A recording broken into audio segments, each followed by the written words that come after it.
Faremos a leitura do versículo 9 até o versículo 11 do capítulo 1. Colossenses capítulo 1, versículo do 9 ao 11. Quantos acharam, digam amém? Diz assim o texto da palavra do Senhor: Por esta razão, também nós, desde o dia que ouvimos, não cessamos de orar por vós e de pedir que transbordeis de pleno conhecimento da sua vontade, em toda a sabedoria e entendimento espiritual, a fim de viverdes de modo digno do Senhor, para o seu inteiro agrado, frutificando em toda boa obra e crescendo no pleno conhecimento de Deus, sendo fortalecidos com todo o poder, segundo a força da sua glória, em toda perseverança e longanimidade, com alegria, dando graças ao Pai, que vos fez idôneos à parte que vos cabe da herança dos santos na luz. Louvado seja o nome do Senhor Jesus.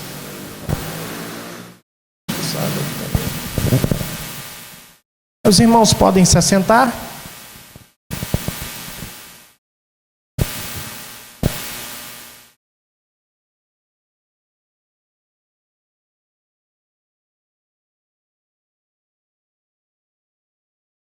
O pastor já vai jogar o slide ali na parede. Enquanto isso, vamos fazer mais uma oração.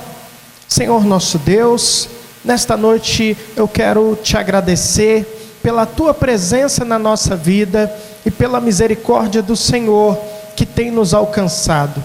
Eu quero agradecer ao Senhor pela vida do pastor Wallace, que estava acometido, meu Pai, desta enfermidade, mas que, para a glória do teu nome, foi reestabelecido, meu Deus. Eu quero pedir também pela vida dos irmãos desta congregação, que talvez não estejam bem de saúde e por este motivo não se encontram aqui, mas que a mão poderosa do Senhor possa abençoá-los. E nesta noite eu peço ao Senhor que nos abençoe com a tua palavra, que teu Espírito Santo possa nesta noite, através da sua orientação, me usar, ó Deus, para trazer ao coração dos irmãos a palavra do Senhor, a sua vontade, o conhecimento pleno de quem é o Senhor, para que desta maneira, assim como lemos no texto desta noite, possamos viver de maneira que possa agradar ao Senhor, que possamos viver para o seu inteiro agrado. Nós te agradecemos em nome de Jesus. Na sexta-feira anterior, o pastor Wallace deu introdução à exposição desta carta, e por isso eu vou fazer apenas um breve resumo do que foi falado, até porque nós temos várias pessoas que eu acredito que não estavam aqui naquela ocasião. Então eu vou fazer um breve resumo e vou dar continuidade a partir do capítulo 1, versículo 13, que foi o texto onde o pastor encerrou a mensagem passada. Então nós vamos estar fazendo uma exposição da carta de Paulo aos Colossenses. Eu estaria fazendo esta leitura do texto, mas eu mudei. Depois eu vou explicar aos irmãos o porquê. Então foi falado na semana retrasada que esta carta de Paulo ela foi escrita durante a terceira viagem missionária de Paulo.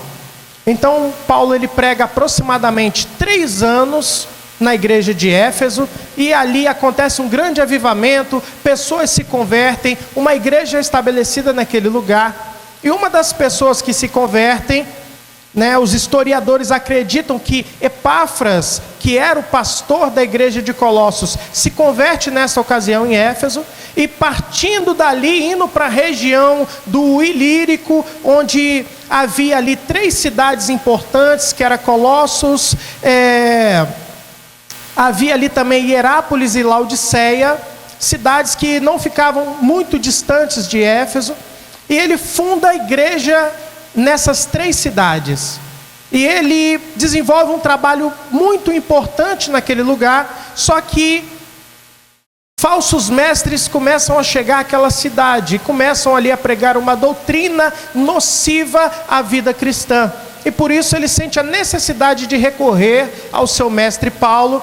Então ele vai até Roma. Paulo estava preso nessa ocasião, essa era a sua primeira prisão. E então Paulo, a partir daquilo que Epáfras relata para ele, ele então escreve essa carta com o objetivo de fortalecer os irmãos na fé em Cristo Jesus e também combater os falsos ensinos que haviam sido proferidos ali.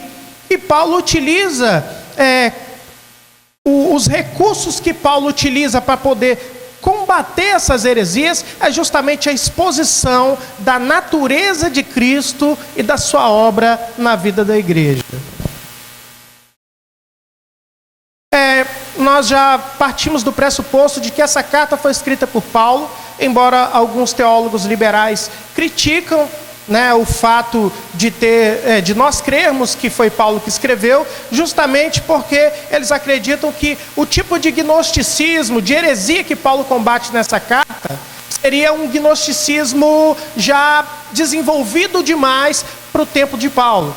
Só que nós sabemos que o gnosticismo era uma seita muito antiga, e por isso é possível sim que Paulo combatesse heresias desse calibre naquele contexto, mesmo que nós sabemos através da arqueologia que o gnosticismo se desenvolveu completamente a partir do 2º século e 3º século da era cristã e teve o seu fim lá para o final do 3º século ao 4º século da era cristã.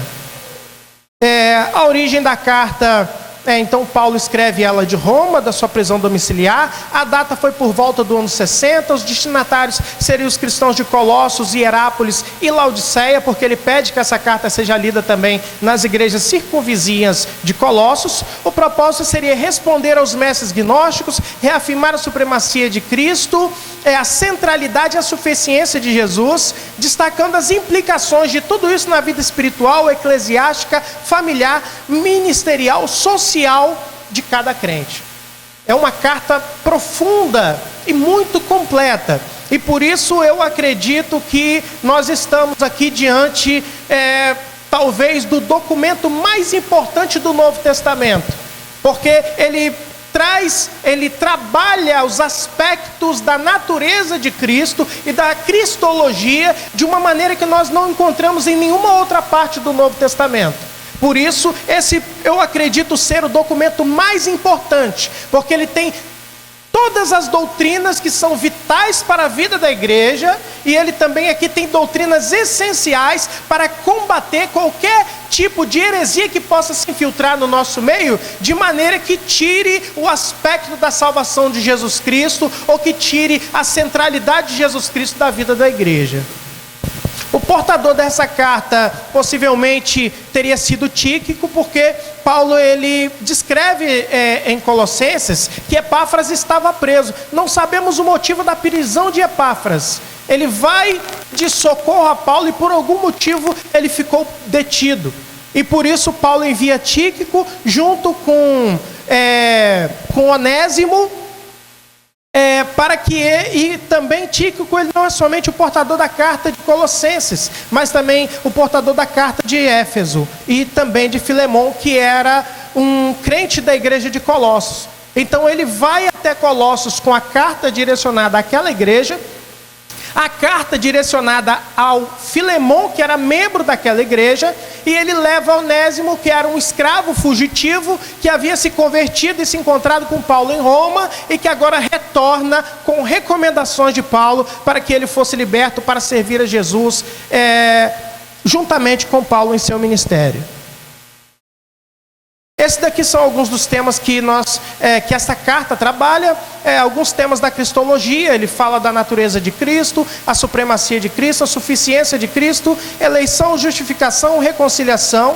Ele trabalha sobre a unidade de Cristo, a nossa unidade com Cristo, que é um tema da eclesiologia, e ele trabalha sobre o tema da ética, falando sobre a conduta cristã pessoal, a conduta cristã eclesiástica, a conduta cristã familiar, ministerial e social também.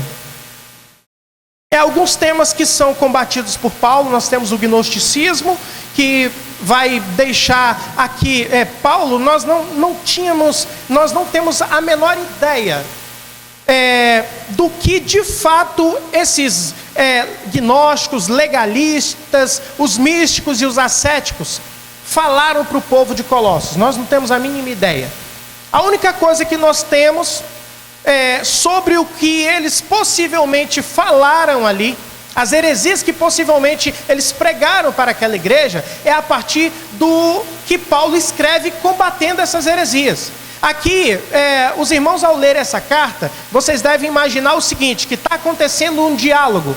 Imagine que você está ouvindo alguém falar ao telefone, e você não tem a mínima ideia do assunto que ela está tratando com a outra pessoa.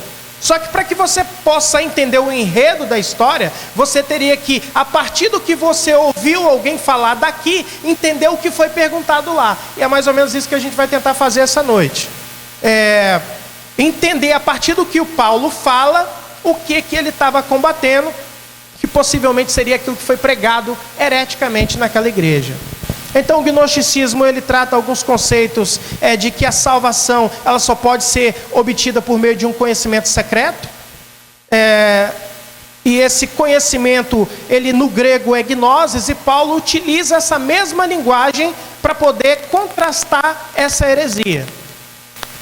E essa gnose, esse conhecimento secreto, revelado apenas a poucos privilegiados por intermédio desses rudimentos do mundo, que é um termo utilizado pelos gnósticos, que significaria espíritos elementares, que segundo eles, espíritos que habitaria nos elementos, em volta da terra, no espaço, no cosmos. Eles tinham um entendimento de que existiam esses tipos de espíritos que estavam por aí, e nós deveríamos então prestar culto a eles, a esses supostamente anjos, para que então pudéssemos ali criar um tipo de diálogo, um tipo de ligação com a divindade, para que desta maneira então, através de um aperfeiçoamento prolongado, pudéssemos então chegar a esta ligação com Deus, ou a este conhecimento de Deus, e possivelmente ali então um tipo de salvação.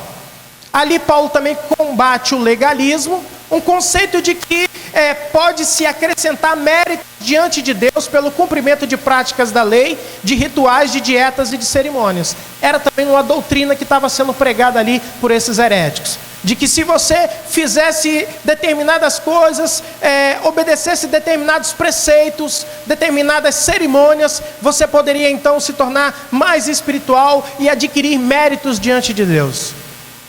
Um outro tipo de heresia que Paulo combate ali é o misticismo, uma forma distorcida de espiritualidade, uma tentativa de elevação espiritual que pressupõe uma dicotomia entre carne e espírito, e essa elevação seria feita pela mortificação ou depravação da carne. Aqui Paulo tenta combater também um outro tipo de heresia, e era uma heresia fundamentada em alguns conceitos filosóficos. Por exemplo, na época de Jesus Cristo e alguns séculos antes de Cristo, os filósofos desenvolveram um conceito, a partir dessa visão. Os filósofos, eles começaram no seu princípio com uma visão mais cosmológica, tentando desenvolver um conhecimento ou descobrir qual era a origem do mundo.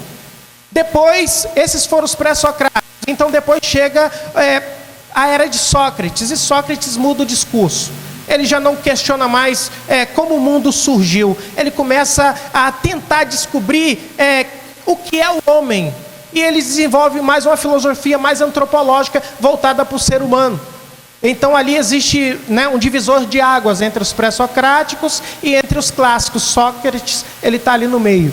E a partir de Sócrates é chamado de filosofia clássica. Esses filósofos clássicos, eles trabalharam mais esse conceito do ser humano, do homem, da sua vida no mundo, e também começaram a desenvolver um pensamento sobre a sua espiritualidade, que é visto como metafísica no estudo da filosofia, que seria algo não físico. O que acontece quando o homem morre? Então Sócrates estuda essa parte da vida do homem, E depois, a partir de Platão, discípulo de Sócrates, começa a se desenvolver então um pensamento, uma preocupação do que acontece com o homem depois que ele morre. Sócrates desenvolveu política, a vida cotidiana, a relação do homem com o seu próximo, com a sua família, e aí Platão já começa a se preocupar com o que acontece depois que o homem morre. Então ele desenvolveu, a partir de uma investigação, a partir da lógica, um pensamento de que o homem, ele não surgiu do nada, ele foi criado. E a partir da sua limitação, ele desenvolveu então esse entendimento de que o homem foi criado e de que esse Criador, esse Deus ou essa entidade criadora, ele desenvolveu o homem a partir de uma matéria que era pré-existente. Nós cremos que Deus criou todas as coisas. Só que os filósofos, dentro da sua limitação lógica, eles entendiam que a matéria era pré-existente. Quando Deus criou o homem, ele não usou algo que ele fabricou, ele pegou algo que já existia, e portanto essa matéria ela era imperfeita. Eles acreditavam que se Deus tivesse criado a matéria da qual ele fez o homem, então o homem seria perfeito. Como o homem era imperfeito, e eles acreditavam que Deus era perfeito, não pode um ser perfeito fazer uma criatura imperfeita. Então eles, tentando proteger Deus do conceito de imperfeição, eles concebem então que se Deus criou o homem da matéria e o homem é imperfeito, logo a matéria era imperfeita, logo a matéria era pré-existente, Deus não fez a matéria. Então Deus é bom e a matéria é má.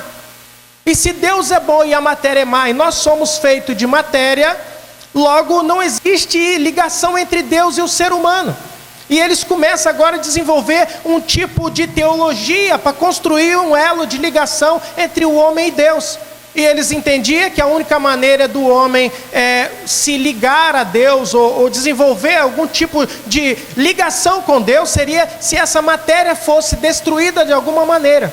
E por isso eles desenvolveram esse conceito do ascetismo, de que alguns, uma vez que a matéria tem que ser destruída, então eu vou me privar do sono, eu vou me privar do alimento, eu vou me privar das minhas necessidades básicas, assim eu vou oprimir o meu corpo, assim eu vou agredir a minha matéria que é extremamente má, e desta maneira então eu vou me aproximar da divindade.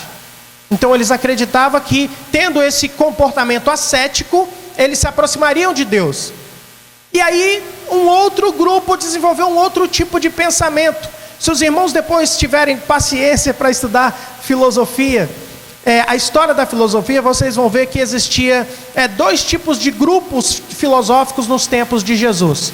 Inclusive um desses grupos influenciou muito o conhecimento de Paulo. Um desses grupos era os epicureus, o outro era os estoicos. Paulo teve uma influência dos estoicos, e os estoicos acreditavam nesse tipo de ascetismo, de você se privar do alimento, se privar do sono. Você se privando, você de alguma maneira era aperfeiçoado no seu espírito, massacrando a sua carne. E já havia os estoicos que criam diferente. Eles já acreditavam nesse outro conceito. Eles acreditavam que a matéria precisava ser destruída para que houvesse essa ligação entre o homem e Deus. Porém, o conceito deles era diferente. Eu vou me entregar a uma vida de devassidão, e através da devassidão, de uma vida promíscua de sexualidade, eu vou destruir o meu corpo, e dessa forma, de alguma maneira, eu também vou ser aperfeiçoado. Porque o importante é destruir o corpo, não importa como. E assim, os estoicos, eles eram teístas assim como nós, crendo que Deus não somente criou todas as coisas, mas ele se relacionava com o ser humano. E os epicureus, eles eram deístas. Eles acreditavam que o mundo foi criado por alguém, mas esse Deus não se relacionava com o homem, não conversava com o homem, ele não se preocupava com o homem, e no final da nossa vida não haveria nem condenação e nem salvação. Enquanto os estoicos acreditavam que Deus ele se relacionava com o homem, e no final da sua vida haveria ou uma recompensa ou uma punição. E por isso eles acreditavam que através dessa vida ascética eles teriam algum tipo de mérito diante de Deus, e por isso seriam de alguma maneira recompensados. Paulo ele tenta combater esse monte de heresia misturada uma com a outra através desta carta. Por isso é uma carta que trabalha muitos assuntos, e é importante que os irmãos prestem bastante atenção nesta noite. Eu vou fazer aqui um breve resumo do capítulo 1 e até o versículo 13, e vou pular para o texto que a gente vai começar a exposição, porque senão o tempo vai ficar muito curto. Então o pastor ele falou na introdução desta carta, amém. O pastor falou na introdução desta carta sobre as saudações de Paulo, que acontece do capítulo 1, versículo 1 e 2, sobre as ações de graças, que é capítulo 1, 3 ao 8, e nessas ações de graças, Paulo, ele agradece a fé dos colossenses, o amor para com todos os santos, e a esperança na promessa da vinda de Cristo, preservada nos céus. E aqui ele elabora uma tríade que costumeiramente ele falava isso em suas cartas, e vocês podem ver isso no final de 1 Coríntios capítulo 13, onde ele fala que agora permanece a fé, a esperança e o amor, né? Sendo que o maior desses é o amor. E aqui ele vem falando sobre, ele dá graças a Deus, ele agradece pela conversão deles, a fé, ele agradece pelo amor que eles tinham por todos os santos. Então todos os crentes, eles tinham amor por esses crentes, eles não eram somente convertidos, eles tinham bom relacionamento com os irmãos da fé. E a esperança na promessa da vinda de Cristo, preservada nos céus. E aqui ele vem falando que eles não somente estavam convertidos, eles se confraternizavam com seus irmãos na fé, mas eles guardavam a esperança de que na vinda do Senhor Jesus, eles também seriam ressuscitados dos mortos, assim como eles foram crucificados com Cristo na sua morte. E depois nós vamos falar um pouquinho sobre esse conceito, que ele é muito interessante, faz parte da cristologia. Esse aspecto de que nós morremos com Cristo e ressuscitamos com Ele. E Paulo fala no indicativo que nós já ressuscitamos com Ele. E ele utiliza também um verbo no futuro, falando que nós aguardamos essa esperança da ressurreição. Então como pode o homem ressuscitar e ele ainda aguardar uma ressurreição? Então Paulo ali ele está falando do seguinte, que nessa nossa morte com Cristo, ali morreu a carne do pecado, simbolicamente, espiritualmente, morreu o homem pecador, ressurgiu uma nova criatura, ressuscitou algo novo. Então essa é a nossa conversão. Paulo fala da ressurreição de maneira espiritual, falando sobre a nossa conversão. Ela seria um tipo de ressurreição, uma vez que o homem anterior morre. Ele morreu com Cristo na sua morte, na ressurreição de Cristo, então ressurge um novo homem. E aí nós vamos conseguir entender o que não somente Paulo fala aqui, mas João também fala nas suas epístolas, sobre que o homem, quando ele se converte, na sua justificação, ele já está salvo. É um ato consumado, é algo que já aconteceu e que é um fato. Se você se converte ao Evangelho de Jesus, você está salvo. Você foi ressuscitado. E é isso que Paulo está querendo dizer aqui. Só que ao longo da nossa vida cristã, nós vamos ver isso também através dessa carta, Paulo ele pede que nós venhamos viver de acordo com isso, uma vez que Cristo te justificou. E a justificação significa tornar justo, é um ato forense, não depende da obra humana, não tem obra humana na salvação, é Deus que faz todo o trabalho. Então ele te declara justo, ele fala, uma vez que agora você é justo, você deve viver de acordo com isso. E aí vem então o período de santificação através da nossa vida até o final da nossa vida. Então, enquanto a justificação nós fomos salvos, enquanto a santificação nós estamos sendo salvos, e enquanto a glorificação nós ainda seremos salvos. Então é um conceito que ele é um fato, ele existe, ele já aconteceu, Ele está acontecendo e ele também vai acontecer. Essa é um tipo de salvação tríplice. Ela aconteceu, está acontecendo e ainda vai acontecer. Porque quando nós morrermos, então essa salvação será consumada quando o nosso corpo for glorificado. E no versículo de 9 a 12, ele faz uma intercessão. E nessa intercessão, ele ora para que os colossenses transbordem do conhecimento de Deus. Isso foi o texto que nós lemos hoje à noite, esta noite, que é o versículo 10. Que eles transbordem do conhecimento de Deus, que eles vivam de maneira digna do Senhor, que eles sejam fortalecidos no poder de Deus e que eles sejam gratos por tudo o que Deus fez por eles em Cristo Jesus. Então nós vamos ficar por aqui e vamos dar continuidade à exposição. E no versículo 13 ao 14, o que Deus fez por nós em Cristo. Ele nos tirou das trevas para a luz. Em Cristo nós temos a redenção e a remissão dos nossos pecados. Cristo é aqui, e aí é o capítulo 15, nós vamos para a exposição agora então, dar continuidade. Então foram os assuntos que foram trabalhados até então. Nós vamos falar agora sobre a suficiência de Cristo para a nossa salvação. Deixa só eu confirmar, porque apesar do meu texto ser do 13 em diante, eu fiz a exposição do primeiro versículo em diante. Então eu vou dar uma pulada aqui para a gente chegar no texto.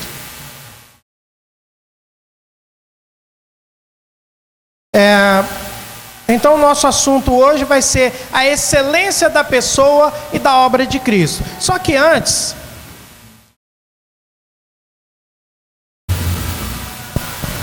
eu gostaria de fazer uma breve observação, para que os irmãos então possam entender essa carta, que é muito complexa e com muitos assuntos. A carta de Paulo aos Colossenses, ela é dividida em 4 capítulos, sendo que nesses primeiros 2, Paulo ele traz orientações doutrinárias sobre a natureza de Cristo, quem é Cristo, e o texto desses 2 capítulos diz que Cristo é a imagem do Deus invisível. Logo, quem é Cristo? Ele é Deus. E vem falando sobre a obra de Cristo, algo que somente Deus poderia fazer pelo ser humano. E a obra de Cristo inclui a remissão, o perdão dos nossos pecados, inclui a reconciliação nossa com Deus, uma vez que no pecado nós éramos inimigos de Deus. Então Cristo na sua morte faz essa reconciliação. E uma vez que toda essa obra da salvação é feita por alguém cuja a natureza dele é divina, então ele vem nos orientando do capítulo 3 ao capítulo 4, como nós devemos viver de acordo com essa realidade, uma vez que nós fomos salvos e quem nos salvou é Deus. Então, como nós devemos viver a nossa vida em relação à nossa vida espiritual, nossa vida com os nossos irmãos da igreja, a nossa vida com o nosso cônjuge, com os nossos filhos, com o nosso ministério, a nossa vida em relação às pessoas do mundo. Ele vem trabalhando tudo isso do capítulo 3 ao capítulo 4, que são as orientações práticas.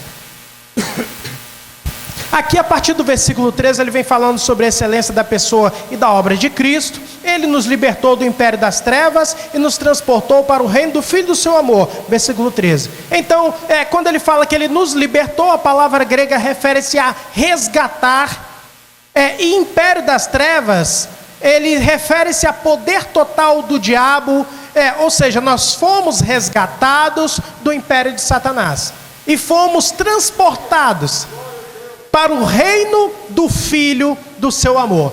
Embora o termo grego ele não traga essa conotação espiritual, colocando a entidade no meio desse conceito de resgatar, ou no caso esse termo império das trevas. Esse império das trevas, ele tem também uma conotação de ignorância, de escuridão do entendimento.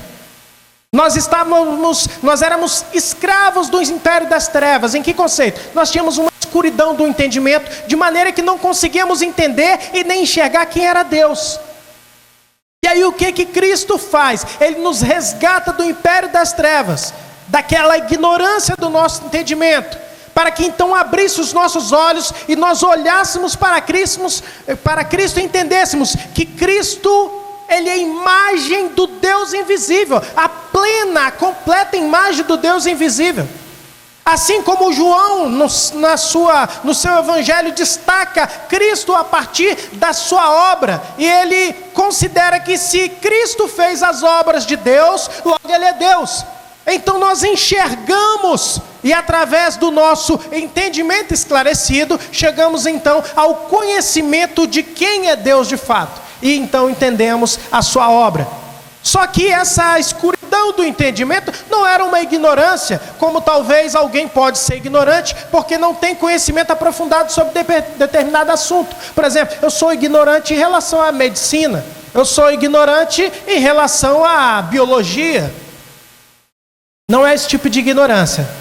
Era um tipo de ignorância, um tipo de entendimento escurecido, feito por alguém. E aí então nós entendemos que entra essa entidade no jogo, que ela controla esse império das trevas. É uma treva que é um império. Se é um império, alguém governa por ali, e quem governa por ali é Satanás. E por isso Deus nos tira do império de Satanás e nos coloca agora no reino de Cristo, através da sua obra redentora. Versículo 14, no qual temos redenção e a remissão dos pecados. Então Cristo é o nosso Redentor, pois pagou o preço do resgate com o seu próprio sangue. Então esse Deus não somente nos resgata, mas Ele nos resgata se doando. Ele é um Deus complacente, é um Deus que se importa, é um Deus que olha para o ser humano, entende a sua realidade e Ele sente compaixão.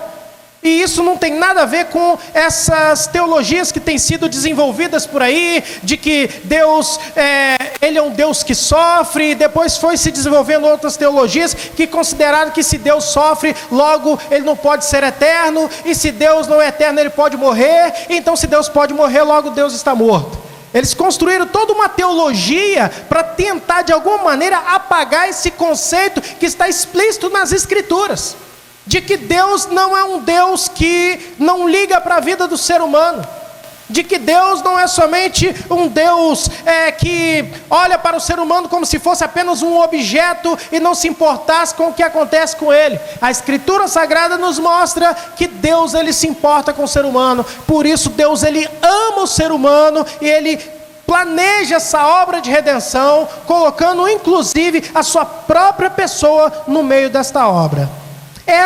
Este é a imagem do Deus invisível, o primogênito de toda a criação, pois nele foram criadas todas as coisas nos céus e sobre a terra, as visíveis e as invisíveis, sejam tronos, sejam soberanias, quer principados, quer potestades, tudo foi criado por meio dele e para ele, e ele é antes de todas as coisas, nele tudo subsiste.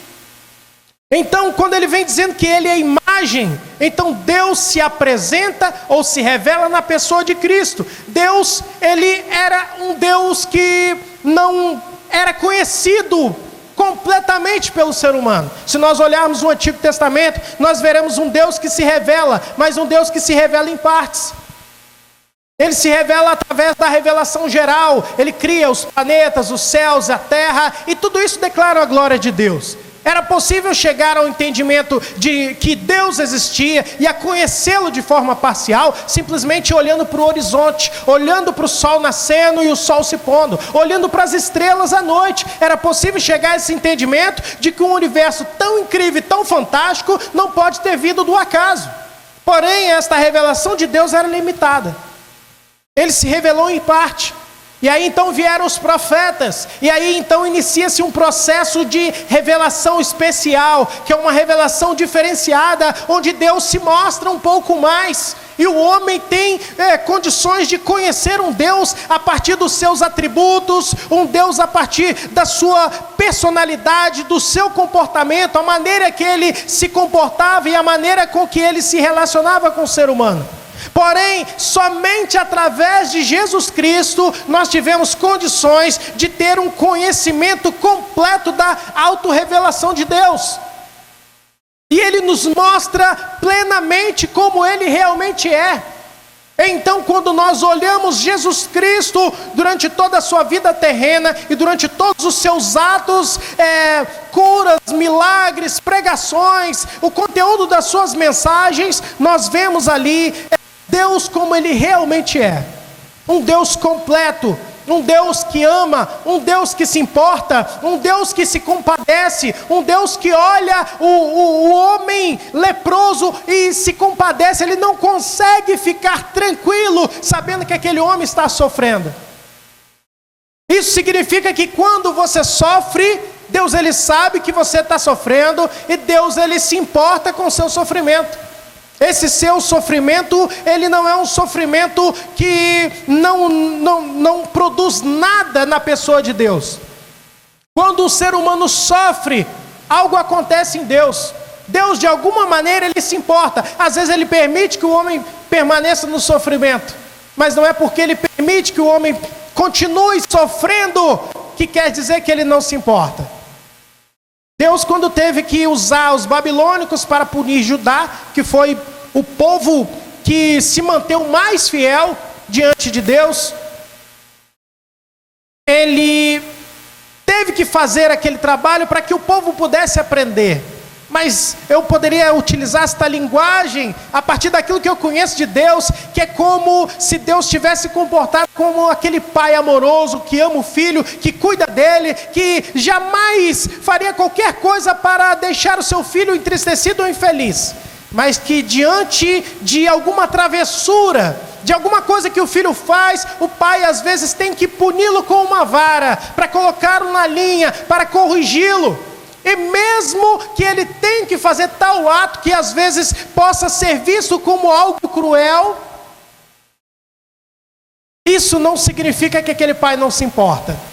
Porque quando aquele pai pune o filho, ele pune o filho com o coração apertado. Ele pune o filho não olhando para o que está acontecendo agora, mas para aquilo que pode acontecer no futuro. Esse filho tomar jeito na vida, esse filho se prumar no caminho certo, e esse filho ser feliz no futuro. É por isso que às vezes Deus permite que nós venhamos passar por dificuldades.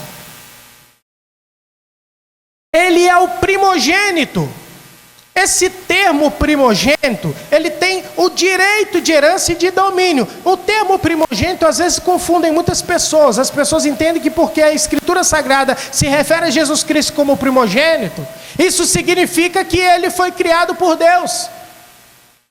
O conceito de Jesus Cristo como Filho de Deus, ou como Filho primogênito de Deus, ou como Filho unigênito de Deus, ele simplesmente de forma simbólica ou metafórica, ele significa que Jesus Cristo é aquele que tem o direito de primogenitura. Ele fala de o termo filho, o termo primogênito ou unigênito, a partir do conceito legal daquele tempo, de que o primogênito ou o unigênito, aquele que era o único filho, ou aquele que era o primeiro filho, tinha o direito de poder, tinha o direito de governo, tinha o direito sobre todas as propriedades do seu pai. É sobre este conceito que a Escritura Sagrada trabalha Jesus Cristo a partir do aspecto de filho primogênito ou de filho unigênito. Não que ele era alguém criado por Deus, porque se ele tivesse sido criado, logo ele não poderia ser Deus. E a Escritura fala que ele é desde a eternidade. Ele criou todas as coisas, nele foram criadas e para ele foram criadas. Então ele não é como os testemunhos de Jeová acreditam que Jesus Cristo não é Deus porque ele é filho de Deus, porque ele foi criado por Deus. Não, aqui Jesus Cristo, ele é primogênito porque ele tem o direito de primogenitura. Ele é o Senhor de todas as posses e de todas as herdades de Deus. Ao mesmo tempo que ele é Deus, ele se coloca como aquele que é o filho, ou seja, tudo é dele e ele ainda vai herdar tudo. É um conceito confuso de entender, assim como a trindade é difícil de entender, assim como eu falei para os irmãos sobre a salvação é complexa. Como você pode ser salvo, está sendo salvo e será salvo ainda? Ué, se você será, você não era? Se você está sendo, logo a salvação é algo incompleta ou ela é completa? A salvação é completa, é incompleta e ainda será completa. É um conceito confuso de se entender, mas é assim que Deus gosta de trabalhar e nós temos que ter uma mente aberta para entender as coisas de Deus.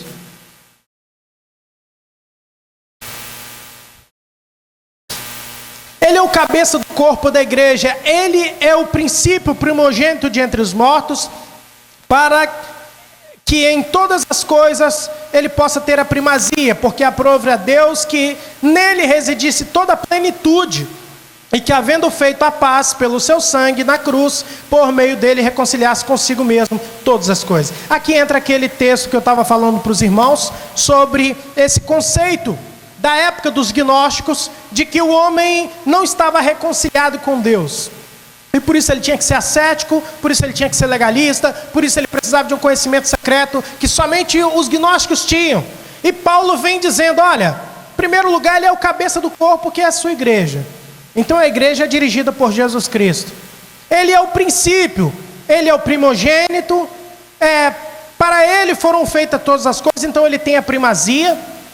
Aprove que nele residisse toda a plenitude. Aí entra agora aquele conceito que eles falam, que os gnósticos falavam, de que você deveria adorar os rudimentos do mundo, que eram esses espíritos elementares, espíritos da natureza, espíritos do fogo, espíritos da água, esses espíritos que, segundo eles, eu não estou dizendo que isso é uma verdade, segundo eles precisavam ser apaziguados, precisavam ser adorados, esses anjos, para que então, porque eles acreditavam que a plenitude, o termo grego pleroma, seria o seguinte: Deus está aqui, o homem está aqui. Esse espaço entre Deus e os homens seria a plenitude, ou esse pleroma. E esse pleroma era preenchido por esses rudimentos do mundo, que eram esses espíritos. Então nós teríamos que passar por todos esses espíritos, adorando, celebrando, até chegar a Deus, para que então a reconciliação fosse feita. O elo fosse feito entre o homem e Deus, houvesse essa união com Deus. E Jesus Cristo, Paulo, ele vem dizendo que tudo isso é bobagem. Porque em Cristo habita toda a plenitude. Não tem espíritos aqui. Quem está entre Deus e os homens, todo esse espaço chamado de plenitude, de pleroma, ele fala, toda a plenitude habita em Jesus. Então, como o homem pode ser reconciliado com Deus? Você adora Jesus? Jesus está entre Deus e os homens. Logo você está reconciliado, você está ligado, você está unido a Deus através de Cristo. É isso que Paulo fala aqui. Ele fala, olha, esquece essa história de rudimentos do mundo, esquece essa história de adoração a anjo, porque isso tira a glória de Cristo. Você precisa adorar a Cristo, porque nele habita toda a plenitude. E havendo feito paz pelo seu sangue, o homem estava em guerra com Deus pelo pecado, ele reconcilia o homem, fazendo a paz pelo seu sangue. A morte dele faz a reconciliação entre o homem e Deus. Por meio dele reconciliar-se consigo mesmo todas as coisas, quer sobre a terra, quer nos céus. Ele reconcilia todas as coisas através do seu sangue.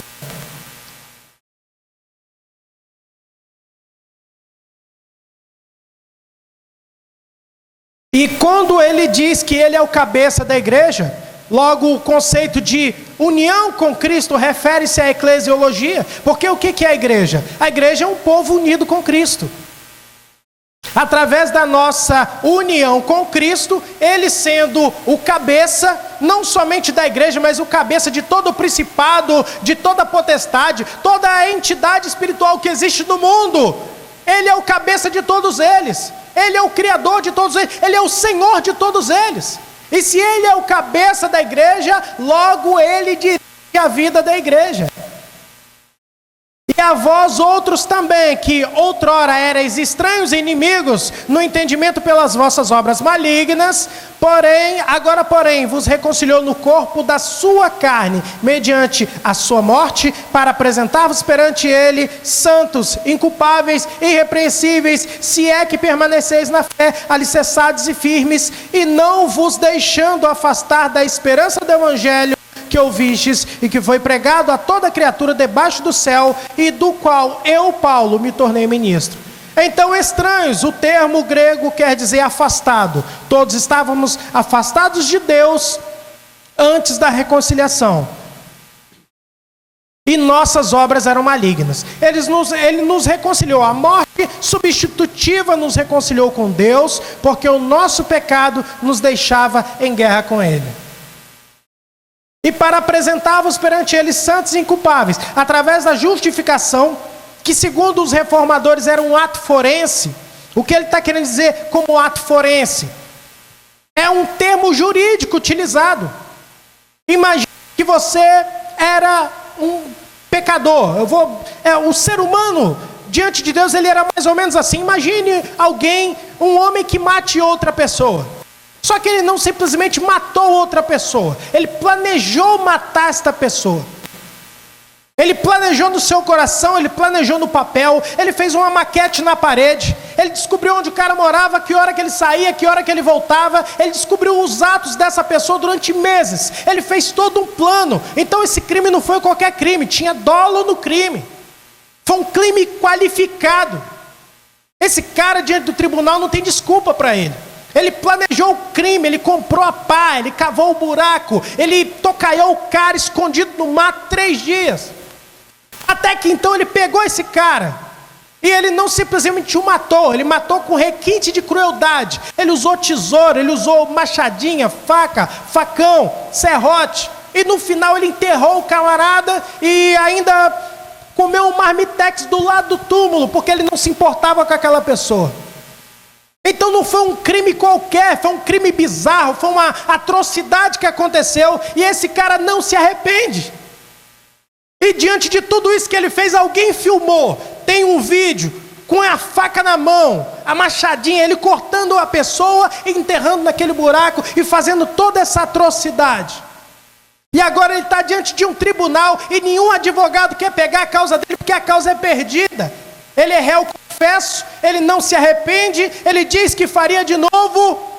Existe uma prova cabal de que ele é aquele criminoso. Não tem escapatória, não tem fugitiva, não tem explicação, não tem justificativa e nem tem recuperação para o caso dele, porque ele não está arrependido.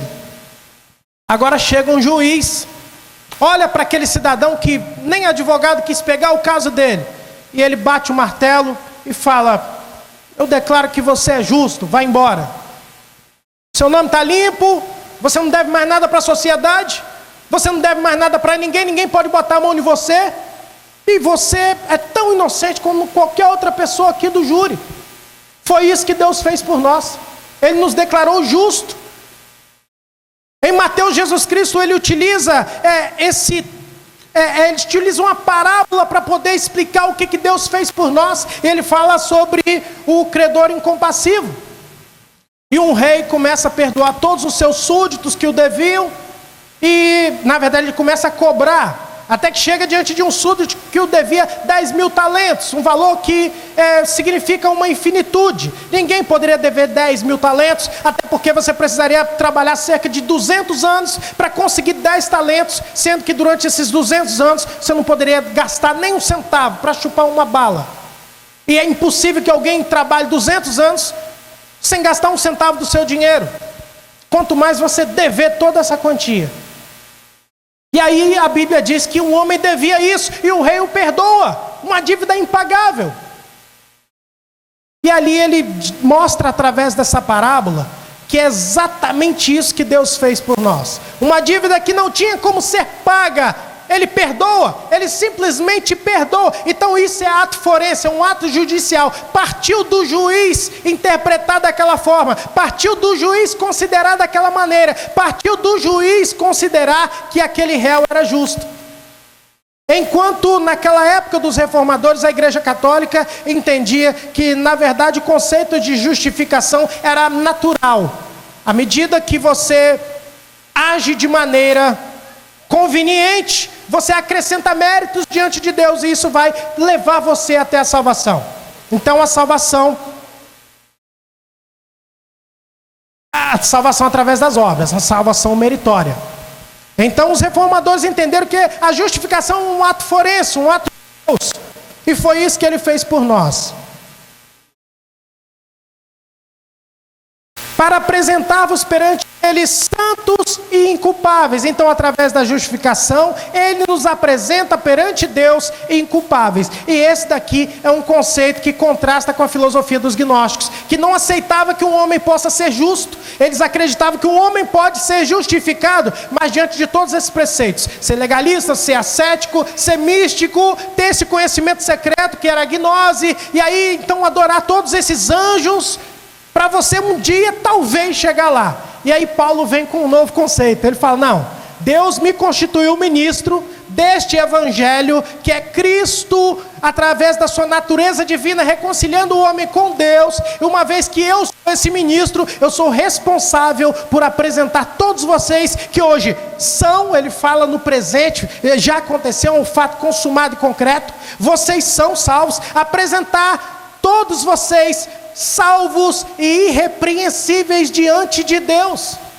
Ele não está falando de algo após a morte, ele está falando de algo no presente. Ele fala: olha, vocês colossenses, embora Epáfras seja o pastor de vocês, eu sou o pai de vocês, porque o que Epáfras pregou para vocês, ele aprendeu comigo.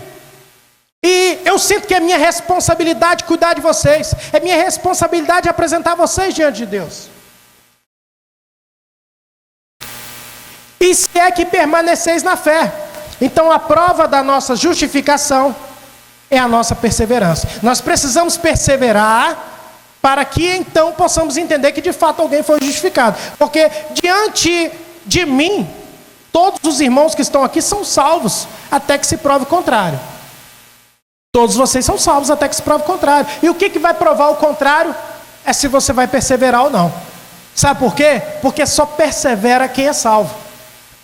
Às vezes a gente tenta, criar um conceito, tentar explicar, mas a realidade é que só persevera quem é salvo.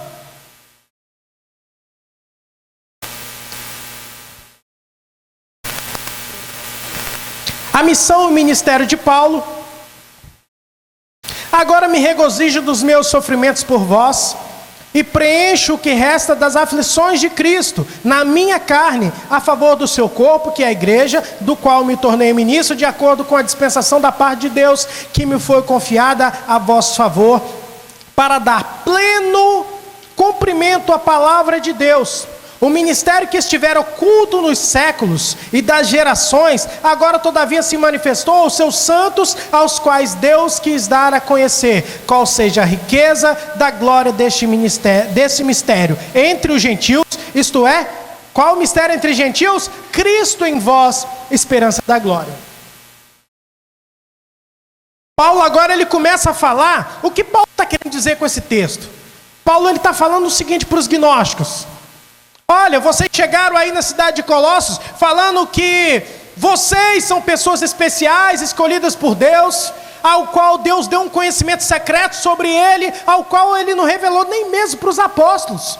Ou seja, vocês são melhores do que nós. Vocês conhecem algo sobre Deus secreto que só vocês sabem, e todo mundo depende desse conhecimento de vocês para serem salvos. Eu gostaria de dizer para vocês, agora com as minhas palavras, imagine que eu sou Paulo. Ele está falando: todos vocês são mentirosos. Sabe por quê? Porque o conhecimento secreto, de fato, Deus tem um mistério. De fato, existe um conhecimento secreto sobre Deus. Até aí vocês falaram a verdade. Existe uma gnose. Deus tem a sua gnose e Deus, ele tem a sua sofia. Existe um conhecimento secreto. Existe um conhecimento oculto que até então estava escondido, ninguém sabia. Só que não foi para vocês que Deus deu esse ministério. Deus deu esse ministério para mim. Quem tem o conhecimento secreto sou eu. Quem tem a gnose e a sofia secreta de Deus sou eu. Deus me constituiu ministro deste ministério, para pregar este mistério entre os gentios e todas as pessoas.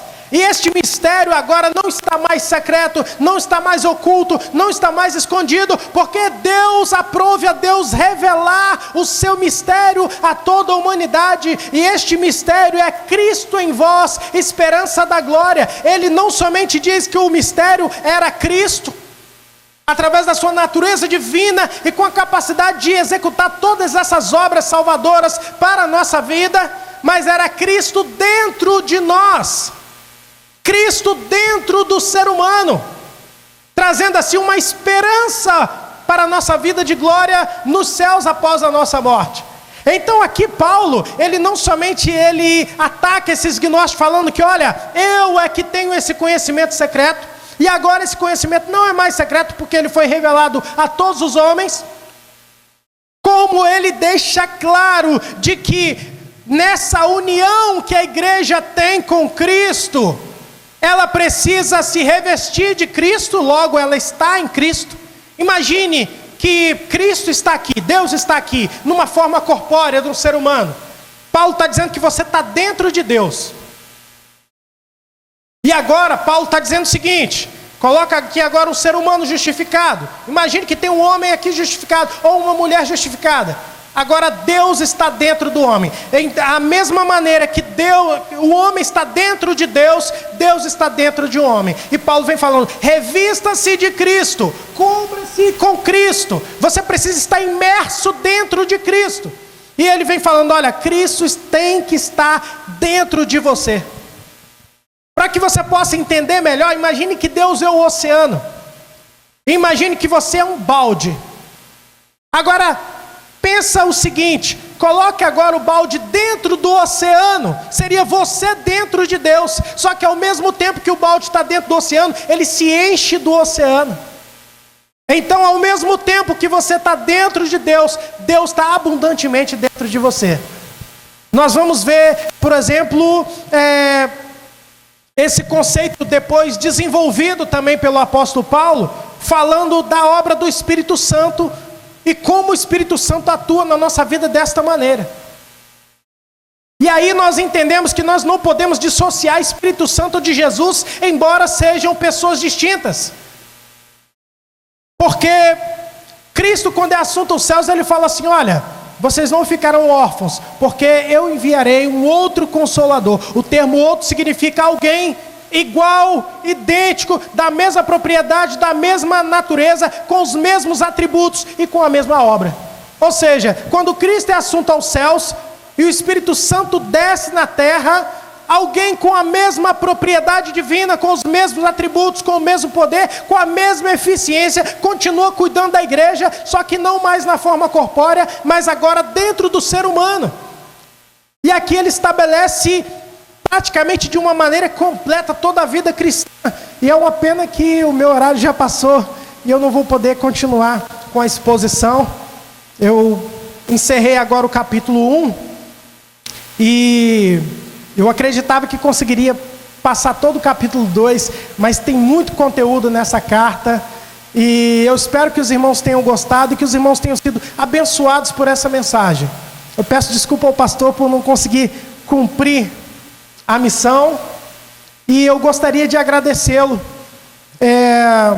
Eu iniciei a mensagem correndo e não consegui agradecê-lo por me convidar para esta oportunidade. Eu conheço o pastor Wallace há muitos anos e eu posso dizer que durante todos os anos que eu estive no Ministério Aribiri, com a companhia dele, eu posso dizer com toda a propriedade que ele foi o pastor que de fato me pastoreou, porque nós estávamos juntos praticamente quase todos os dias, e ele não somente me pastoreou durante esse período, como ele influenciou o meu ministério de uma maneira extraordinária. Eu posso dizer que meu ministério é antes e depois de eu conhecer o pastor Wallace. O pastor Wallace foi o homem que me inseriu no ministério do ensino, me inseriu no ministério da pregação. Eu não estaria aqui pregando, ou não teria pregado igreja nenhuma, ou ensinado em lugar algum, se não fosse através da influência e das oportunidades que o pastor Wallace me concedeu. E ele não somente me influenciou, me concedeu oportunidade. Ele também às vezes me corrigia, quando via alguma coisa errada, puxava minha orelha, me dava dicas, e nem sempre a gente gosta, né? Quando a gente... É uma crítica construtiva. A gente não gosta de ser criticado, avaliado, mas foi todas essas críticas e avaliações que me ajudou a desenvolver e crescer. E por isso eu sou muito grato a ele, pelo homem que eu sou hoje, sobretudo pelo homem de Deus que eu sou, na pregação, no ensino. Tudo isso eu devo ao pastor Wallace. E hoje eu estou muito feliz de poder estar aqui atendendo esse convite e de poder estar falando para os irmãos a importância que ele teve na minha vida, no meu ministério, e a importância que ele tem hoje para mim. Hoje também eu estou muito feliz por receber o pastor Santiago, que foi meu aluno lá no seminário, aluno também do pastor Wallace, e é um prazer imenso revê-lo. O irmão Braga também, que nos acompanhou lá no Daniel Berg, e é um grande homem de Deus. E toda vez que eu lembro do irmão Braga, eu me lembro da oportunidade que ele estava eu acho que foi a apresentação prática dele da aula de oratória cristã, que eu saí da sala desligado, conversando com os outros alunos, entrei conversando alto dentro da sala, e ele já tinha iniciado a pregação, eu não tinha percebido. Quando caiu a ficha, eu me senti tão envergonhado. No final eu pedi perdão para o irmão, mas assim, a palavra foi maravilhosa, e não tem jeito, eu lembro do irmão, eu me lembro dessa gafe que eu cometi. Eu entrei falando dentro da sala como se estivesse no refeitório, né? Mas foi um momento engraçado, mas assim, a palavra do irmão foi maravilhosa. O irmão no seminário demonstrou dedicação, empenho, e isso foi algo marcante, que me faz assim, sempre quando eu lembro do irmão, eu lembro dessas características, né? Influência do pastor Wallace, sem dúvidas. E eu gostaria também de agradecer a todos os irmãos que estão aqui esta noite, e que Deus continue abençoando as vossas vidas, e que os irmãos se empenhem no estudo desta palavra. Lendo esses 2 primeiros capítulos, vocês vão ter condições de ver o apóstolo Paulo incentivando e falando a todo momento: olha, eu oro, eu intercedo, a minha vontade é que vocês sejam cheios, plenamente cheios, cheios do pleno conhecimento de Cristo. Cheios do pleno conhecimento que ele havia acabado de revelar. Logo, o que ele pede, ele é mais ou menos o seguinte: eu quero que vocês sejam cheios, a minha oração é que vocês sejam cheios do pleno conhecimento de Cristo. Ele está se referindo a todo o conhecimento que ele transmite através dessa carta, e com isso, e aí ele vem falando das consequências, para que vocês possam viver de modo digna a agradar ao Senhor, de maneira que vocês possam viver de uma maneira que influencie os seus irmãos em Cristo, de maneira santa, irrepreensível. E com tudo isso eu entendo, irmãos, que ele deixa claro que é o pleno conhecimento de Cristo, que você não alcança isso através de oração. Eu não estou falando aqui do conhecimento em detrimento da oração. Eu quero que os irmãos entendam o seguinte: nós estamos falando aqui sobre ascetismo, sobre misticismo. E aí eu quero deixar isso muito claro. Paulo, esse mistério de Cristo está revelado nessa carta, não está revelado nos outros livros do Novo Testamento. Todos os outros livros têm tanta importância canônica quanto essa, mas essa tem as informações que os outros não têm, e essas informações são vitais para a sua vida espiritual. E ele diz que todos os aspectos da sua vida espiritual de comunhão com Cristo está ligado a esse conhecimento. O conhecimento da Escritura, sobretudo do que Paulo fala nesta carta, sobre Cristo. E para que você possa viver uma vida impecável, uma vida santa, uma vida que agrade a Deus de forma completa, você precisa desse conhecimento. E às vezes as pessoas criam um conceito de que o conhecimento não é muito importante. Ou então aquele conceito da interpretação herética de Paulo, quando ele fala que a letra mata, o espírito vivifica. Ali ele está querendo dizer o seguinte: a lei matava, a lei te conduzia, te mostrava que você estava condenado à morte, mas não podia fazer nada por você. Só que agora vem a lei do espírito de vida, que é a lei de Cristo, e ela não aponta o seu pecado e diz que não tem mais jeito.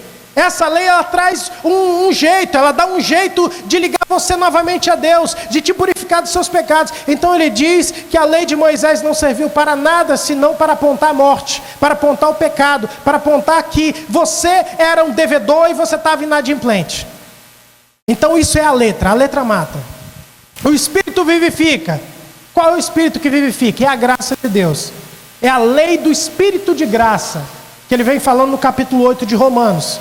Justamente esta lei que ela transforma a sua vida, ela te declara justo, ela não aponta seu pecado e diz que não tem jeito, ela olha para você pecador e te torna justo. Então, o conhecimento da Escritura Sagrada, sobretudo desse conceito sobre a natureza e sobre a obra de Cristo, é fundamental para que você viva uma vida santa de maneira que você agrade a Deus. E não existe uma vida espiritual de oração sem o conhecimento da Escritura. Quem ora sem conhecer a Escritura tem uma grande vida de oração. Você pode ver que o cara é herético, meio místico. E a oração não tem resultado nenhum se você não conhece para quem você está orando. Como você vai querer agradar alguém se você não sabe do que ele gosta? Você precisa ter o pleno conhecimento de Cristo, que é Deus, para que então você consiga entender de que maneira você possa viver para agradá-lo.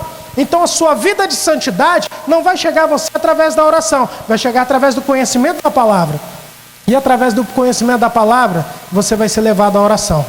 Porque as duas não tem como se dividir. A oração e o conhecimento da palavra, elas caminham juntas. Mas se você ora muito sem conhecimento, você desenvolve uma teologia herética.